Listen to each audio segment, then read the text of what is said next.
नमस्कार, आप सभी का स्वागत है फिर से हमारा धनवार सिटी न्यूज़ में। तो अभी आप जो देख पा रहे हैं ये अभिजीत कुमार जी का घर है और वही अभिजीत कुमार जी जो अपने सफलता का परचम पूरे झारखंड में लहरा चुके हैं और अपने गिरिडीह जिला के टॉपर बन के और झारखंड के तीसरे स्थान पे रहे अभिजीत कुमार जी का आज हम घर पे हैं और आज हम अभिजीत कुमार जी से बहुत ऐसे सवाल करेंगे और उनके सफलता का राज जानने का हम आज पूरा प्रयास करेंगे। तो चलिए हम अभिजीत जी से कुछ पहले सवाल करते हैं और उनके जवाबों को सुनते हैं कि किस तरह वह अपने इस सफलता के परचम को लहराया और किस तरह वह अपने मुकाम को हासिल किया। तो अभिजीत जी, आप अपने झारखंड में तीसरे स्थान और अपने गिरिडीह जिला में प्रथम स्थान 10th जैक बोर्ड में ये मुकाम हासिल किए हैं, तो आपको भी कैसा महसूस हो रहा है? मुझे बहुत अच्छा महसूस हो रहा है। मुझे इतनी उम्मीद नहीं थी। मैंने अच्छी तरह से एग्ज़ाम दिया था। मुझे लगा कि मेरा काफ़ी अच्छा मार्क्स आ जाएगा, लेकिन इस मुकाम तक मेरा नंबर आया। मुझे बहुत खुशी हो रही है। तो अभिजीत जी, आप किस तरह से आप अपने एग्ज़ाम का तैयारी कर रहे थे? जब हम क्लास 8 में थे तो स्टडी पर उतना फोकस नहीं करते थे, लेकिन घर की परिस्थिति ख़राब होने की वजह से मुझे लगा कि मुझे पढ़ाई करना बहुत ज़रूरी है। और मैं पढ़ाई से इस तरह जुड़ गया कि मैं कोई भी सब्जेक्ट पढ़ता था तो उसे सिर्फ रटता नहीं था और पढ़ने का तरीका से पढ़ता था। मैंने एक कहानी सुनी थी कि दो लकड़हारा जंगल में लकड़ी काटने गया। दोनों ने लकड़ी काट कर लाए। एक ने बहुत ज़्यादा लकड़ी काटी और एक ने बहुत कम। तो कम लकड़ी काटने वाला लकड़हारा ने ज़्यादा लकड़ी काटने वाले लकड़हारे से पूछा कि आपने ऐसा कैसे किया। तो उन्होंने बताया कि मैंने आधा समय कुल्हाड़ी को पजाने में लगाया और आधे समय में मैंने इतनी लकड़ी काटी। इस कारण से हमें यह शिक्षा मिलती है कि आदमी को पढ़ना इसलिए चाहिए ताकि उसका ज़िंदगी में यूज कर सके, ना कि रटने से। अगर सिर्फ हम रटते हैं तो एग्ज़ाम में नंबर आएगा, उसका कहीं यूज नहीं हो पाएगा। और अगर हम समझ के पढ़ते हैं तो उसका ज़िंदगी में यूज भी होगा और रिजल्ट तो माइन आएबे करेगा। बहुत बहुत धन्यवाद अभिजीत जी, आपने एक स्टोरी बता के सभी को मोटिवेट किया।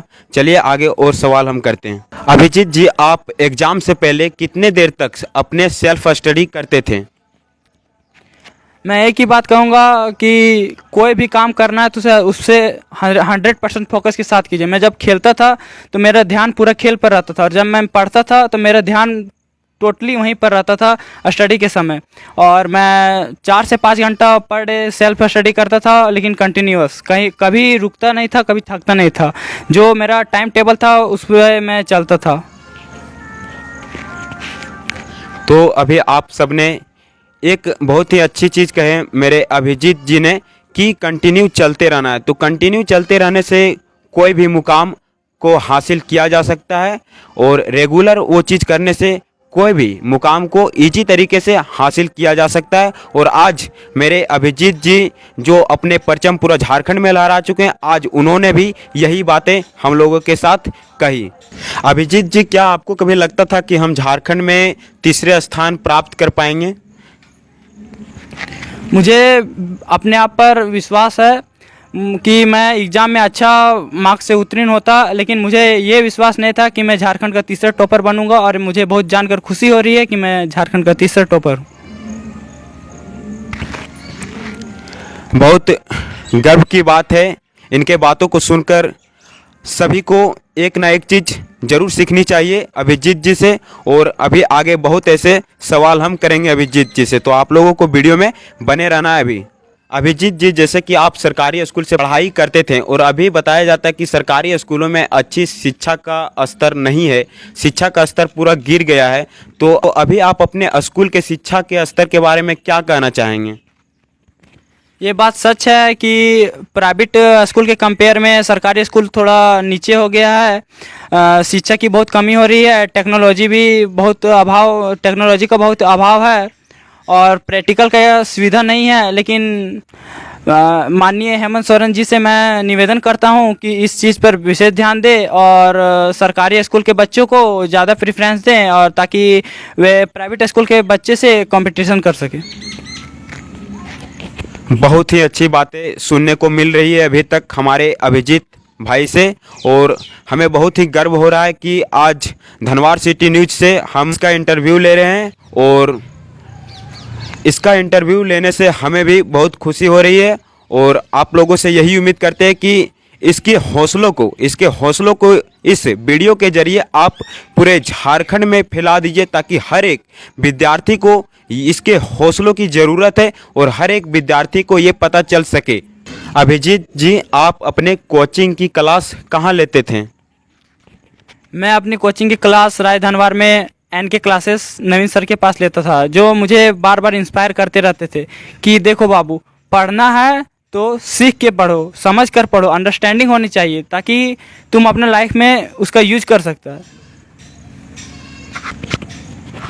अभिजीत जी, बहुत ऐसे स्टूडेंट होते हैं जो जानना चाहते हैं कि क्या स्टूडेंट पढ़ाई के साथ साथ और भी कुछ करते हैं या सिर्फ पढ़ाई ही करते हैं। तो बहुत ऐसे विद्यार्थी होते हैं जो जानना चाहते हैं कि क्या वो जैसे कि टॉप कर गए हैं, झारखंड में तीसरे स्थान ला गए हैं, गिरिडीह जिला में टॉप कर गए हैं, तो क्या वो पढ़ाई के साथ साथ और भी कुछ करते थे। ये जानना चाहते हैं आपसे और कई विद्यार्थी। तो आपका इसके बारे में क्या कहना है? जैसा एक नॉर्मल बच्चा स्वस्थ रहने के लिए खेलता कूदता है, मैं भी वैसा ही खेलता कूदता था, काम भी करता था घर में। मेरे घर में मेरी माँ, मैं और मेरी एक छोटी बहन रहती है। पिताजी मेरे बाहर में किसी का निजी वाहन चलाते हैं और मुझे घर का सारा काम करना पड़ता है। और मैं भी नॉर्मल बच्चे की तरह ही पढ़ता था, लेकिन कंटिन्यूस पढ़ता था।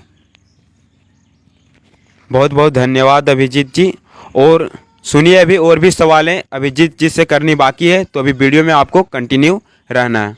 अभिजीत जी, बहुत ऐसे बच्चे होते हैं जो जानना चाहते हैं कि आखिर वो टॉप कर गया तो कौन सा बुक से वो पढ़ा होगा, कौन सा नोट से वो पढ़ा होगा, वह इतना ज़्यादा नंबर कैसे ला गया, वह कौन सा बुक से पढ़ा होगा।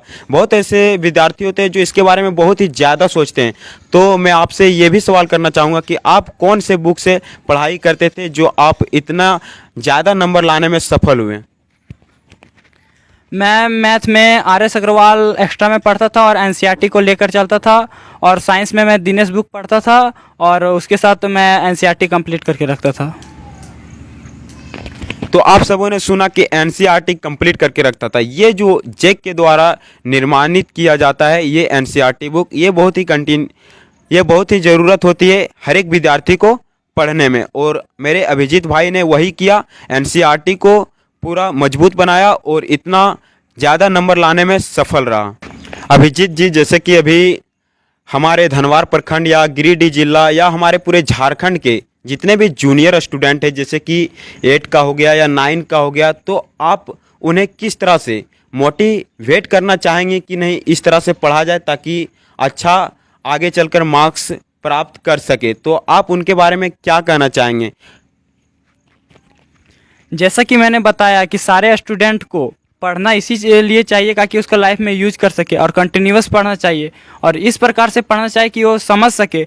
अगर हम समझ गए कोई क्वेश्चन को या कॉन्सेप्ट को समझ गए तो उसे हम एग्ज़ाम में आराम से डिराइव कर सकते हैं। इसीलिए मैं स्टूडेंट को कहूँगा कि अपने पढ़ाई लगातार जारी रखे और अपने माँ बाप का और देश का नाम रोशन करें। बहुत बहुत धन्यवाद अभिजीत जी। आपके बातों को सुनकर हमें बहुत ही गर्व हो रही है कि आप हर एक क्वेश्चन का सवाल बहुत ही अच्छे तरीके से दे रहे हैं और हर एक विद्यार्थी को आप मोटिवेट करने की प्रयास कर रहे हैं। तो अभिजीत जी, अभी आपका जो टोटल मार्क्स होता है वो कितना है और आप कौन कौन से सब्जेक्ट में कितना नंबर ये आप हमारे सभी विद्यार्थियों को बताने की प्रयास करें। मेरा क्लास 10th जैक 2022 में मेरा टोटल मार्क्स 488 रहा, जिसमें मेरा सबसे सर्वाधिक मार्क्स मैथ में रहा जो है 100 नंबर, साइंस में 99 नंबर और इंग्लिश में 98 और हिंदी में 95 और SST में 96 नंबर रहा, जो मुझे काफ़ी अच्छा लगा। मैं इतने नंबर से उत्तीर्ण हुआ। मैं डिस्ट्रिक्ट टॉपर रहा और साथ साथ मैं स्टेट में 3rd रैंक प्राप्त किया। बहुत खुशी की बात है कि आज अभिजीत जी इस मुकाम को हासिल करके हमारे सवालों का जवाब डट कर दे रहे हैं और इसी तरह हमारे हर एक विद्यार्थी को भी सीखनी चाहिए इनसे और उसे मोटिवेट होनी चाहिए कि नहीं, अगर हम भी पढ़ेंगे और एक दिन ना एक दिन अभिजीत कुमार के जैसे ही बनेंगे। अभिजीत जी, बहुत ऐसे विद्यार्थी होते हैं जो जानना चाहते हैं कि आखिर इसको अभिजीत जी टॉप कर गए हैं तो इसको किस प्रकार से घर से सपोर्ट मिला और ये अपना सफलता का श्रेय किसको देना चाहते हैं। मेरा सफलता का राज मेरे माता पिता का इंस्पायरेशन था, और मेरे फ्रेंड्स लोग, हम लोग साथ में ग्रुप स्टडी करते थे, और मेरे सारे टीचर्स लोग जो मुझे बार बार बताते रहते थे कि स्टडी से बहुत कुछ होता है, स्टडी पर फोकस करो, नाम रोशन करो। और मैं इसी प्रकार 4 से 5 घंटा कंटिन्यूस पढ़ते रहा, जिसके कारण मैं आज इस मुकाम तक पहुंचा।